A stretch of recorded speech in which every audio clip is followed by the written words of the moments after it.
Now that we've done our basic backlit portraits, what we're going to do is we're going to bring in the reflector. And so this is a Last-A-Light reflector. It's got a white side and a gold side. And to see the difference that that makes, if you can see that on the model there, the reflector without.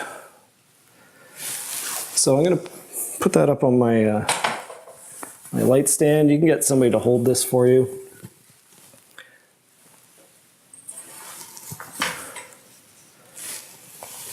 And that just helps with the exposure in the front so that we don't have to quite overexpose the background quite as much. So again, I'm in manual, 1/60th of a second, f5.6, ISO 1600.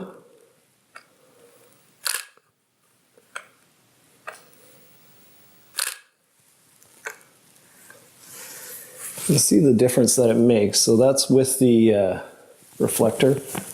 Let's do one without it.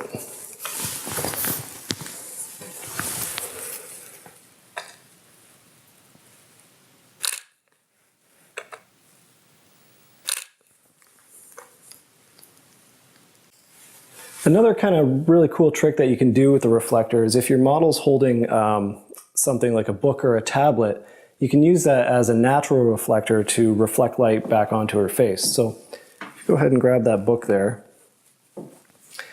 and she holds it in a way it's got to be up pretty close to her face, but you can hold it up in a way that it'll reflect the light.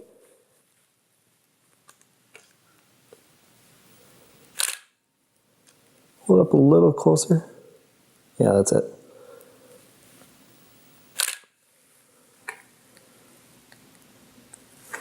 Go into this window and open that window just a touch. A little bit more. Yeah. And hold that book up nice and close.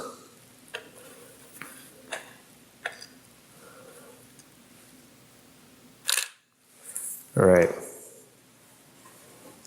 To see the impact that a reflector makes, I'm going to show you nice and up close with the gold side of our Last-A-Light panel.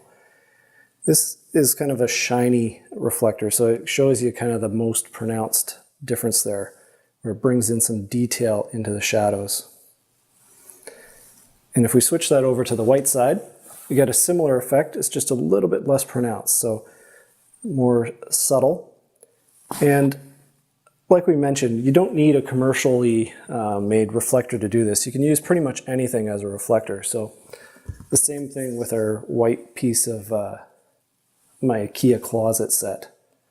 So you can see it just adds just a little bit of detail into the shadows there.